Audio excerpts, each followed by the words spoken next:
Gary Cieradkowski, welcome to the Baseball Bookshelf. Thanks for having me on, Ron. Okay, and this is round two. We tried this a while ago on Skype when that technology was the thing to do, and that didn't work out too well. So we're keeping our fingers crossed on this. So I've known about your work for a long time now, and you have a marvelous style. You have books, you have cards. Uh, is the overall title of this the infinite what? I'm sorry. What is the title of your work? The Infinite Baseball Card Collection. It all came out of I was up one night and I started a blog, and I had to come up with a name for it, and it was the first thing that popped into my head, and I just stuck with it. Now, how do you come up? Is it infinite because there are so many people to include? Why is it infinite? Yeah, I wanted it to be. What I wanted to do is I wanted to create the baseball card set or the book about baseball history that I always wanted to find in a bookstore or pick up in a pack of cards in the five and dime or something. So I didn't want it to just be major league players or just Negro League players or just minor league players. I wanted it to include everything because that's what baseball is. It's all inclusive. So I didn't want there to be a checklist. I didn't want there to be an ending. I didn't want there to be a beginning. You could just kind of jump onto the blog that I started, which is at studiogaryc.com. If you just go to the blog there, and I just have stories are in there, no order, no time period. You can just kind of jump in and just wade through it. And you're reading about a 19th century ball player one day, and the next thing you're looking at a guy that played in the semi-pros in 1940 or something. So I just tried to make it so there's no beginning and no end. Now, that is one of the things that's unusual about this is you're not just talking about not even professional ball players. You're not talking about the big stars. You're talking about everybody. You sent me a little collection of your latest booklet series. I'm holding it up so the fans can see. And one of them is a fictional character. I don't know, fans of Peanuts will recognize the name Joe Schlabotnik. Well, what is your fascination with all these guys? Everybody has a story to tell. So Well, how do you pick these guys? Yeah, the first guy you put up was Izzy Zarakov. And I can't remember how the heck I just stumbled upon. I was looking up something from 1927. And yeah, and like at the same time, Babe Ruth was breaking his own home run record, and the Yankees had Murderers Row and all that. There was this guy Izzy Zarakov, and he was a senior at Harvard University, and in the last game of the season, his team was down by a couple of runs. It's bottom of the ninth inning, and they're playing Yale. And what does he do? He gets up and he hits a home run, wins the game. It's the last ball game he ever played in. He was a star at Harvard for a couple of seasons, but he didn't pursue professional baseball after that. That was his last ball game that he played, and he beat Yale, their biggest, Harvard's biggest rival. And it made all the papers in 1927. Then the guy just kind of, because he didn't turn professional, he just kind of disappeared. Well, it turns out that he loved working with kids, so he started a camp. I believe it was in Maine, or I think it was in Maine, for kids. And he would hire all Ivy League athletes come up there and coach the kids in different types of sports and things like that. And the one thing I found out at the very end that's in there is, the song "Raindrops Keep Falling on My Head." It comes from the songwriter happened to be a kid at that camp, and the roof was leaking. It was Izzy Zarakov's camp. But once I posted that story, I had all these people that were staying at his camp when they were little kids in the 50s and 60s that called me up or sent me emails and letters saying, "Thank you. I didn't know that about Izzy. He was such a great man, but he never really talked about playing baseball for Harvard." So all these kids years later got to know their favorite coach in a different light. So it's kind of a neat story. You just kind of stumble upon. So you have a lot of these stories. How did you decide to do these guys? I mean, you had the cards, which are beautifully illustrated. I'll show up Joe Schlabotnik's card here. They're beautifully done. They're very artistic. They come with, you can actually take this out of the book, and they come with little stories on the flip side. Why did you decide to do it in this format? Well, I did when the whole thing started out as a blog, and it was just all virtual, and I did the illustrations, and then from that I did a little self-published book just to see what it would look like. And then from that, I got a book deal with Simon and Schuster, and that's where I did this guy. Hmm. And it was a great experience. It's a cool, great book. I love it. I'm very proud of it. But it took a year to get to be published. You know, once I finished the writing and the illustration and everything, it took a year to actually go out on the bookshelves. And I wanted to try something that was more immediate. So what I did was I self-published a journal next, which kind of took up from where the book was. And again, it has like the illustrations, you know, just like the book does. But I was able to do stories in a little bit of a longer fashion. And again, I could do the illustrations, write the stories, and produce it, you know, in a very fast turnaround time. So that was neat. But I had to wait to get, you know, 25 or 30 stories. So then I started doing these little booklet things, which I could do right from my house. So everything is produced right here in my studio. I do all the printing and everything here, and I right down to the saddle stitch. So I research it, I do the illustration here, I do everything. So I could do one of these hypothetically in one day and put it in the mail. And I have a subscription series where you sign up for a year and you get 12 regular season booklets, one a month, and then one or two extra ones if you're a subscriber. The Joe Slobotnik one, that was last year's extra bonus to the subscribers. It reminds me in a way, Topps always used to have uh, little extras in their packs of cards when they were actually selling nickel packs of cards. And one year they had like small comic books, one Yeah, for representing each team. And this is, of course, there's no comparison. This is a much more sophisticated product here.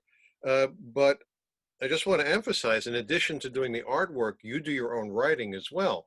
yeah. What takes more time, doing the research for the writing aspect or the artistic aspect? It depends on the subject. I'm trying to think.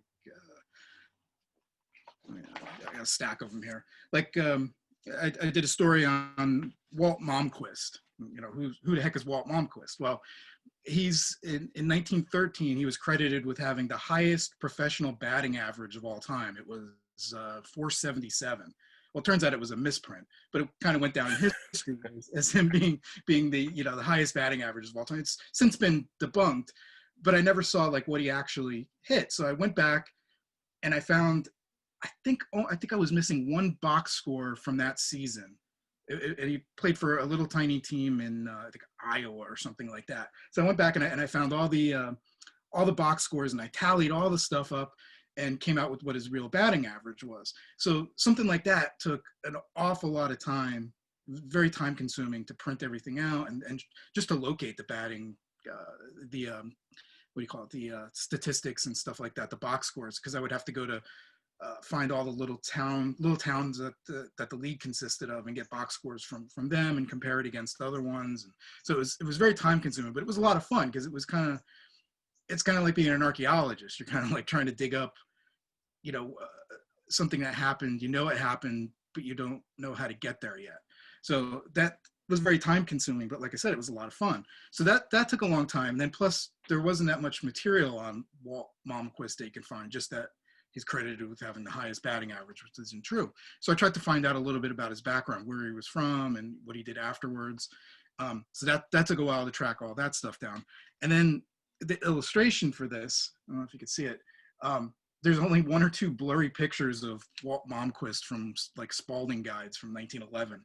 And so I had to kind of go from, and plus he had his cap pulled down low over his eyes. So I kind of had to work with the illustration and try to make it work with the little bit of information that I had. So, and then other ones just come really quickly, you know, like this is about Stan Musial in his days when he was in the Navy in World War II. So I think I did the illustration for this one first, and it just went really quickly.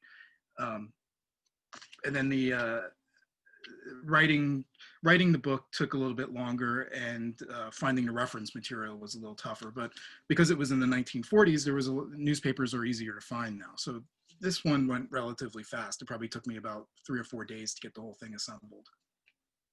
And once again, how do you decide, like, okay, you got a Stan Musial and you got an Izzy.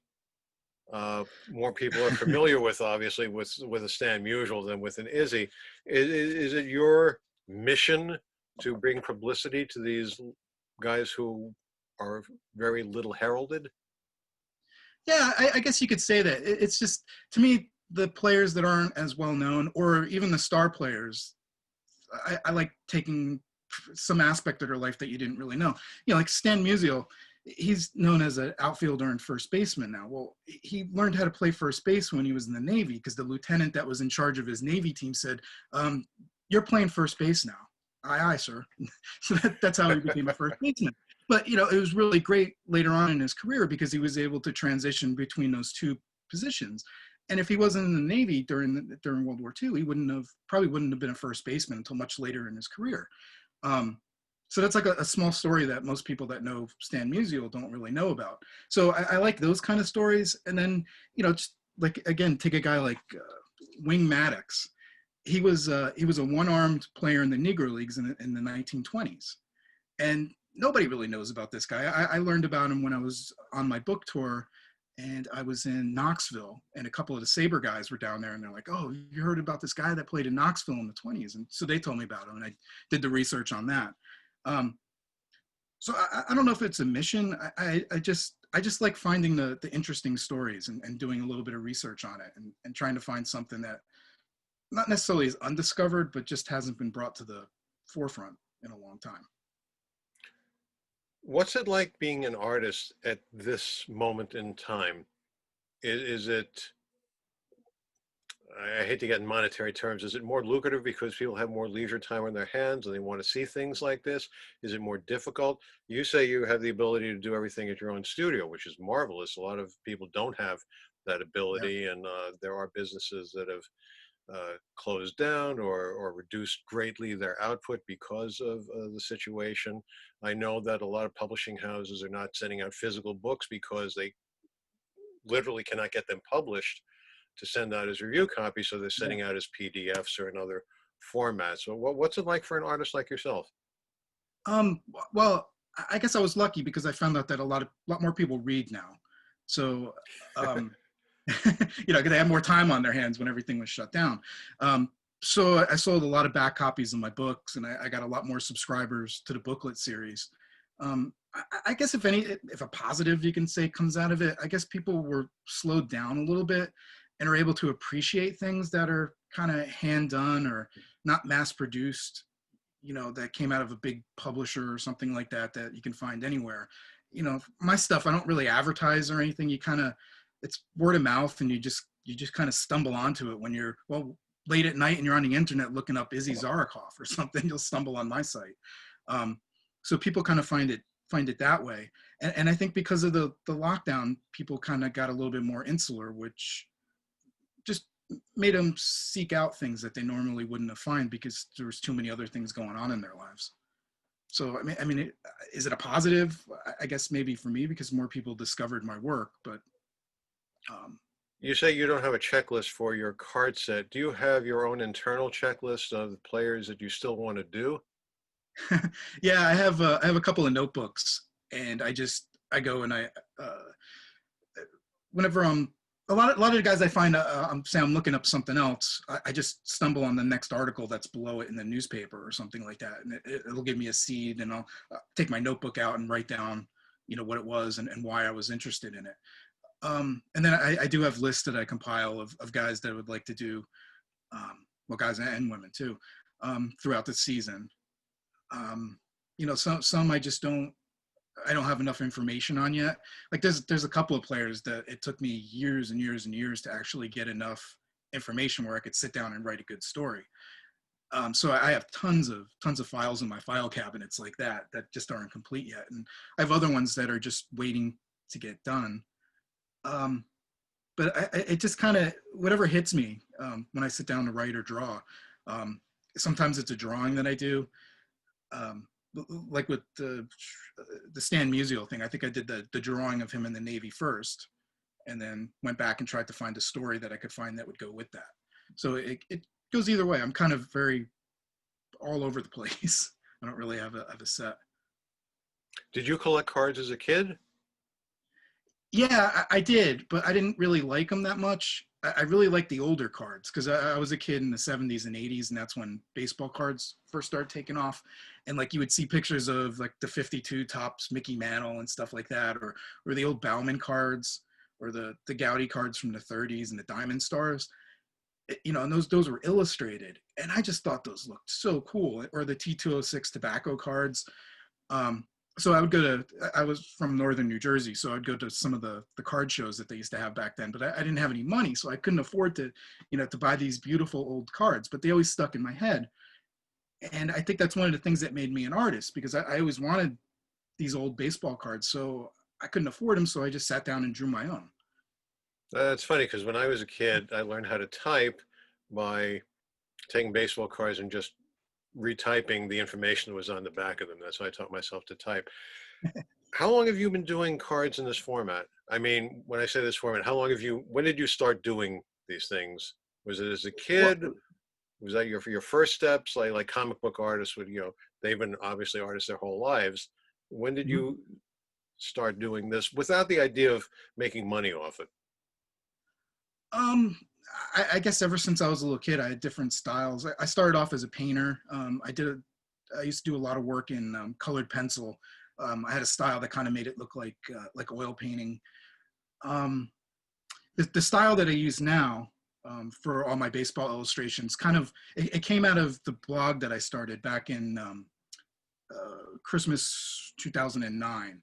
And my father had passed away a couple of months before. And the two of us were huge baseball fans. And I learned about the game and the history from my father and his father.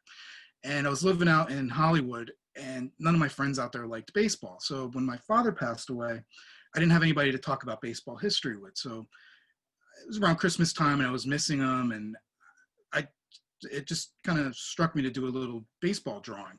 And so I did that, and I started a blog, all in one night. And I realized I couldn't just put a picture up without writing anything with it. So I had to write a story that went along with it, or else nobody would know who these players were. And it just kind of went from there. So the style came out of, because I was doing it in my spare time, I wanted to do something that I could do fast and it still looked pretty good. So I couldn't do a painting. I couldn't do my colored pencil drawings, or even like a real detailed pen and ink drawing. So what I did was I would do a pencil sketch, and from that I would solidify it and make it into just a black and white pen and ink, and then scan that into the computer, and then just drop colors behind it like that. And in that way, it was very fast for me to do something, and it was all on the computer, so it wasn't something that was being produced. But I found that it gave kind of like I don't know, like a bold graphic image that people kind of sort of started to like, because it looked different than anything else that was out there. It wasn't hyper realistic, but it wasn't cartoonish. It was someplace in between. So it kind of looks like maybe the old Bauman cards, and instead of doing the cards in the usual 2.5 by 3.5 inch size, I always like the old tobacco cards, the narrowness of it. So I just developed my own type of frame, and the way the words are and the teams and stuff like that, and just kind of came up with something different that nobody had done before, to make it my own. I didn't want to just, you know, take a style. I didn't want it to look like the 1933 Gaudis or the T206 cards. I wanted people to look at it and know that I did it, and not that I'm trying to ape somebody else's style or something like that. Well, it certainly is a very unique style, and it's interesting to learn that a lot of these things are computer generated. I had not realized that before, and now I can see that it would allow Actually, I have you to turn it over a little more quickly. I should have showed this. Here's a sketch. This is for a guy, Joe Staborski, who's on the 1927 Yankees. He's in my book, so this is a couple of years old. So I started off with actually I think started off with just notes. I found the guy someplace, and then I tried to figure out what I wanted to do with it. So I came up with a pose and the way I wanted him to look. So I did a quick sketch like this to get the idea down, and then I did. Yeah, here we go.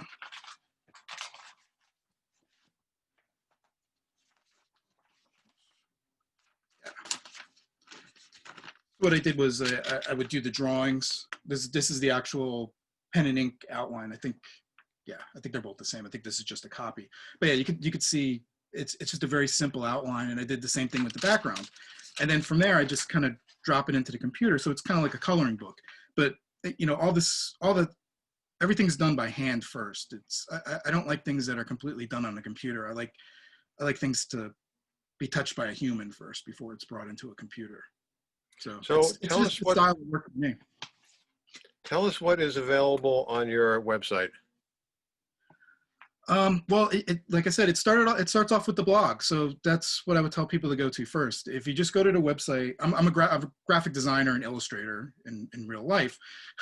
So my website, studiogaryc.com, is my business website, and it shows my portfolio of things that I've done and logos and things like that.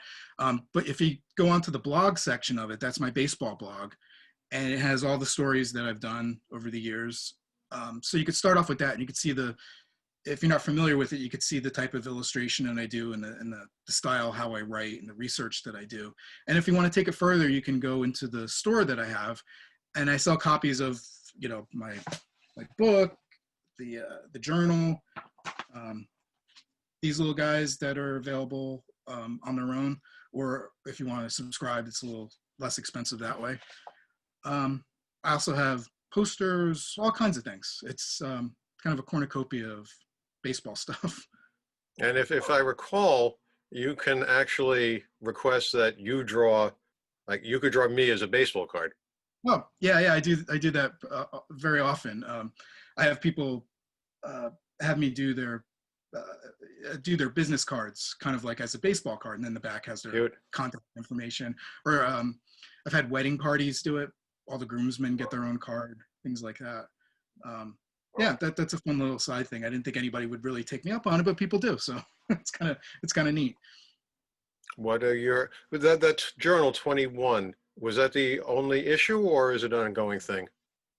I did one before my book came out, when I was trying to figure out how to self-publish, and I did a test issue, and it was just on Jewish baseball players. I think that's how I met you. I believe this was a long time ago. This is like 2011 or something like that, or 2010. Um, yeah, so I did that, and it was kind of just a test issue. There was a lot of mistakes in it, and I was working with a format that I wasn't necessarily happy with. So I shelved that, and then I did a little hardcover book that I self-published, and then from that's how I got my other book deal, the real book with the real publisher. What are your plans for the future? Um, Hopefully go to a baseball game in real life. I live right across the river from the Red Stadium, and it's I could hear the crowds during home games, and it's just so strange this season that you can't hear it. So that's what I'd like to do, is go to a real baseball game again. And as far as your work goes As far as in baseball? just keep doing what I'm doing. I have a lot of new play. Right now I have more illustrations done than I do stories. So I kind of have I have to sit down and start writing again, and just do that nonstop for a while. But I have, it's kind of hard because I just have all these great stories that I found that need to be told. So that's what'll keep me busy for quite some time. So it's interesting you just brought that up. It seems, is that a chicken and egg thing? Do you have a visual that you want to put out and find a story for it, or do you have a story and then do the visual? It goes both ways. I don't know, like sometimes. Yeah, are you familiar with the old Cooperstown Cap Company? They made like the old style baseball hats. Um, yeah, there's a guy up in Cooperstown, New York, named Will that used to make these. They're beautiful old fashioned caps, Mhm. made the old fashioned way.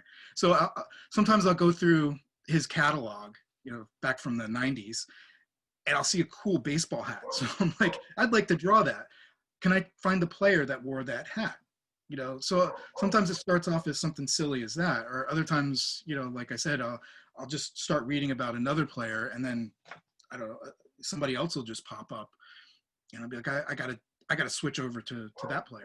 So at other times, like I said, right now I have more illustrations than I do have stories done, so I kind of have to balance that out a little bit. But then at other times I have more stories. So.